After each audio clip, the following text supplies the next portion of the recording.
the worst thing that we could do was exile you. It says, you're no longer part of us. You understand? So the concept of the individual did not exist. Right? Okay, so let's move on. All right, so now I'm going to present two understandings of the world. And you're going to tell me which understanding you think is correct. In the first understanding, we humans don't have agency. We don't have really control. Why? Because there are powerful gods out there. Okay? There are these powerful gods like Apollo, Dionysus. Oh, the problem though is that they are also controlled by other gods that are more powerful, like, for example, fate, fortune.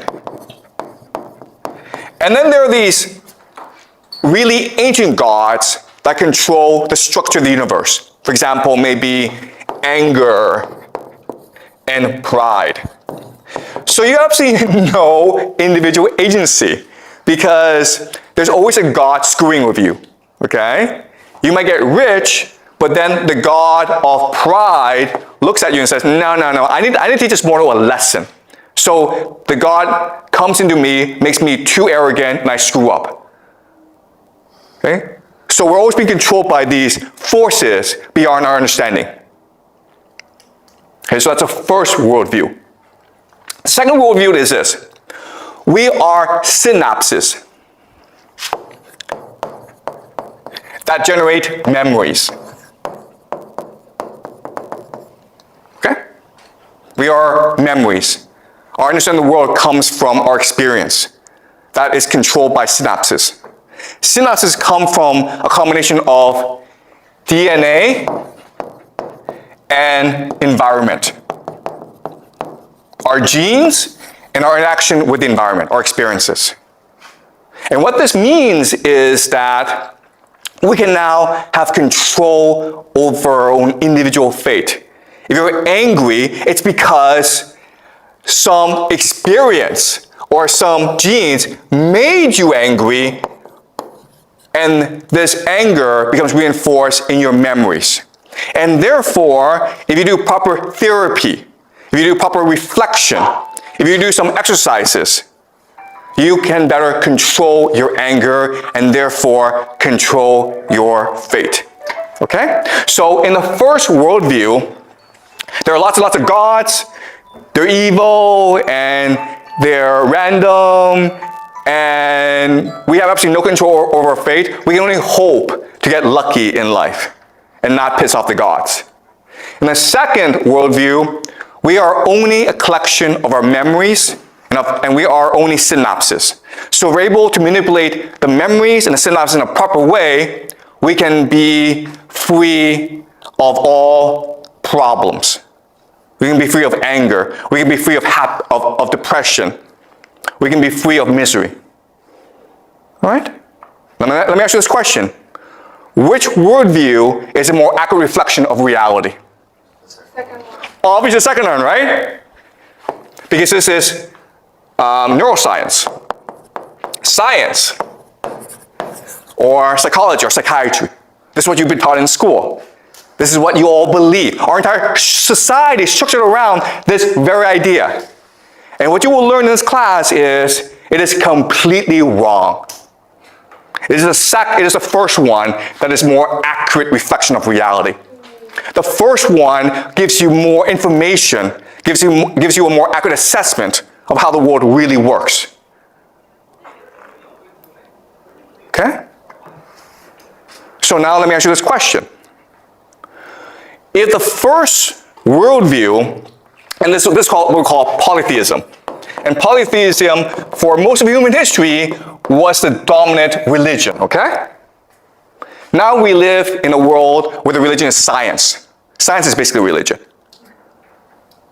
So, why did we make this transition?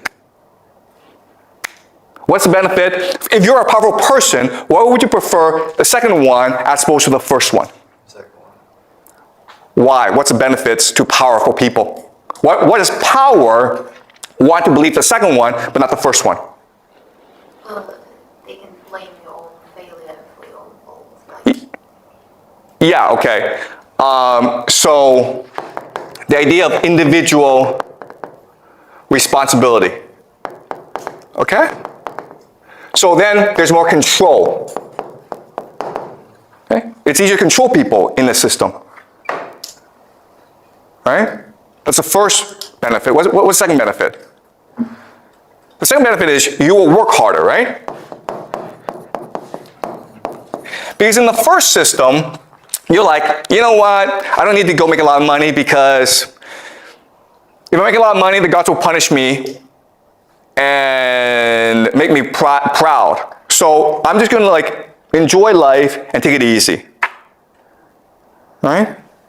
So in the second system, no, I have control over my own life. So I need to work hard. Okay, so and again, the entire point of the system is to make you work as hard as possible, because when you work hard, that generates real wealth for the powerful people. Money does nothing, okay? Money just incentivizes you to work hard. So this exists in order to make you work harder. And there's one more benefit, or there's more benefits, but what's another benefit?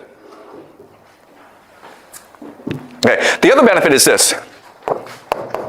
Powerlessness. It makes you powerless. Why? This system is designed to make you absolutely powerless. Why? You can't control anything. Why? Everything is controlled by gods and fate. No. You see again, this is how you're brainwashed. You believe one makes you powerless, but that's not correct. Two makes you powerless. Why? What's the difference between 1 and 2? Why is it in number 2 you are powerless? You're playing in the game that who has the power wants you to. Okay. So the problem with number 2 is you are incapable of collective action. Because you think all the source of your problems is the individual in you and not society. But number 1, you are capable of collective action. And the only way to change the world is through collective action. Does it make sense? This is a really important point. 2 is designed to make you think the source of all your problems is within you. So you should ignore what other people do and think. It doesn't matter to you. And therefore, you're incapable of identifying with other people. You're not capable of collective action. You're not capable of collective action, and you feel really miserable. What you will do is play video games or watch porn all day.